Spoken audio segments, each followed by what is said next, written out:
Hey, welcome back. So we're going to talk about exporting models with materials now. We think we've nearly got our pin finished, and in this use case it's going into a game engine. So let's carry on the process. Remember, let's get it finished. Let's talk about how a blend file may appear elsewhere, in this case in Unity, how to export as a FBX file with materials attached, why using a blend file is leaner if your target program will support it. Briefly talk about smooth shading and normals. You may have noticed the pin is a little bit kind of blocky, and then I'll explain why we may want multiple levels of detail. So let's just have a look. What's this about workflow and leanness? Well, the leanest thing we can possibly hope for is that our target package live reads .blend file. So Unity, for example, if you put the .blend file in the Unity assets, it will read it live, and you change the Blender file and it changes immediately in Unity. You may have a 3D printing software that does the same. You may have a different game engine, whatever. So that's the ideal. The next best thing, if you can't do that, is to save as a blend file, but just import into your target package. So at least you've only got one thing to do every time. You make a change to your model, and then you go to your target package and you do another import. And the trickiest thing that you may need to do is to export from Blender every time you make a change, as an FBX, an STL or whatever, and then import into your program. So you've got lean, medium and hard. It's a bit like burgers. Okay, so let's take a look at all this in practice. Here's our nice stripy pinny thingy widget. So what I'm going to do is I'm going to crack open Unity for you, which is a very popular game engine. Now it's free. If you want to go and download it from Unity's website, you're very welcome to, and you can play with it, but this is a Blender course, so the purpose of me putting Unity up here is I want to show you the livest and leanest possible way of dealing with a blend file in another program. So if we don't export, rather, but save a copy of the bowling pin right into the Unity or your target program's appropriate folder. Now in the case of Unity, that is the assets folder. So I've put it in my target programs folder. Now Unity's very well behaved with this. What it does is it notices something appeared in its asset folder, and I can just put it straight into Unity. Here it is. There is your bowling pin in a game engine. Isn't that pretty cool? I'm going to move this light out of the way because it's very distracting. And there you go. Congratulations. You have something in a different program. Now the cool thing about working with a program that works in my leanest paradigm, remember the top one here, the target package live reads the blend file, is this. Look, if I go into Blender and I say go into edit mode and I go grab maybe one of these faces and kind of yank it out like that, if I save the blend file, watch Unity. See, it's immediately changed in Unity. There it is. You see the pin has the thing in it, which is, I think it's very cool. Now I can undo that and resave, and Unity will immediately notice the difference. So that's the best possible workflow. The next best workflow is that you need to kind of import into your target package, but it's still a blend file.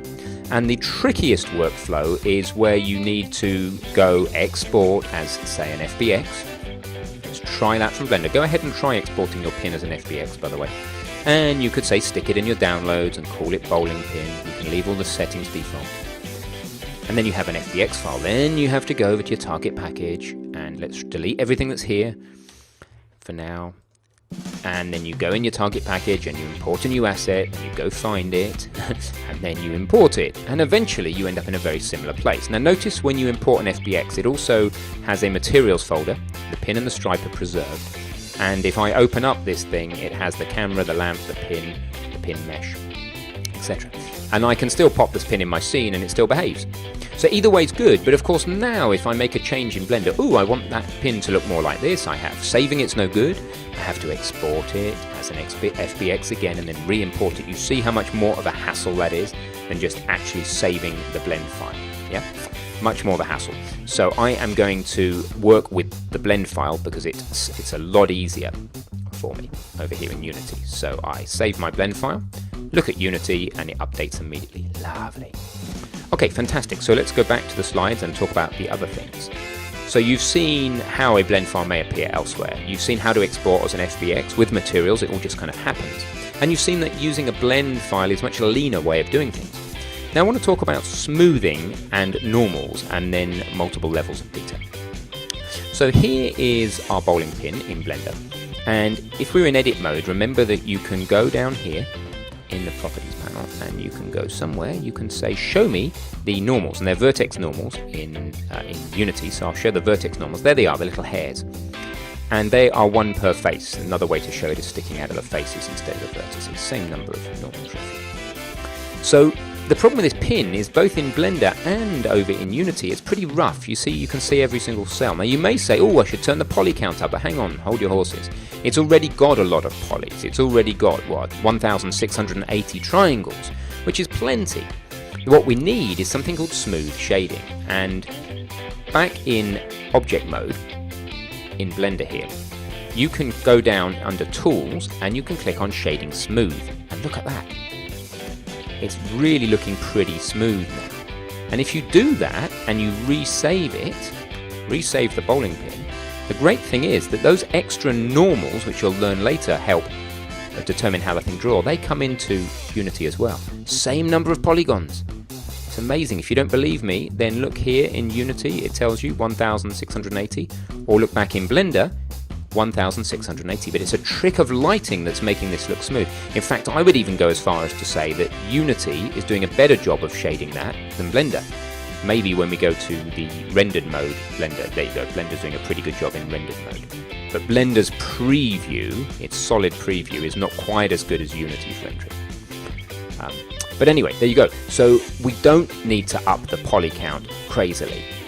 What a lower poly model like this will not do for us is hide the fact that the edges are still a bit like max headroom. You can still see the geometry on the edges there, and that of course is exactly the same deal in Blender.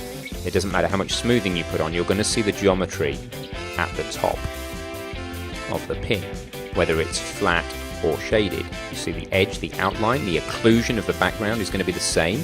But going from smooth to flat really makes a difference to the visual appearance, especially with a good shader like the one here in Unity, or when you actually render later in Blender. Cool. So the final thing I want to talk about now is how about I'm in a game engine, I may want this pin to do something, right? We presumably would have a bowling pin because we want to make maybe a bowling game and we want to do something with it. So I'm just going to make a floor really quickly here and just put it below the pin. So I'm just giving the pin some physics now, and if we play the game, the pin falls straight through the floor. That's no good.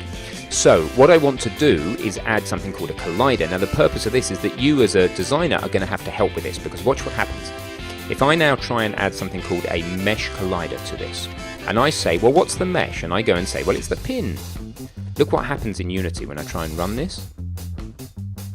It's going to complain. Non-convex mesh colliders are not allowed. Now Mikey's going to talk to you about what a convex mesh is, but it basically means that none of it sticks inwards. The neck of this pin is concave. And this game engine will not allow concave. So Mikey's going to be showing you how to make convex meshes. So say I say to Unity, okay, make it convex. It will go, I can't, because it's got more than 256 vertices. My brain hurts. It's got far too many vertices. Look in Blender, the vertices are 870. So it just doesn't work. It can't work. I can't make this work. I cannot make my pin collide with the floor. I'm now an irritated game designer. So I'm going to go back to Mikey and say, Mikey, I want a lower poly, less than 255 vertex collider.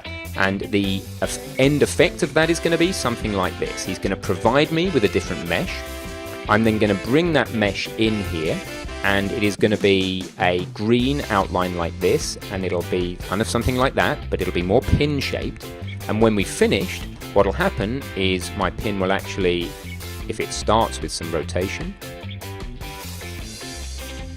it will actually land and fall over, but properly. You see, that's just dodgy, because whatever I do with just a cylinder, either this part of the pin hits the ground properly or the neck does, but not both.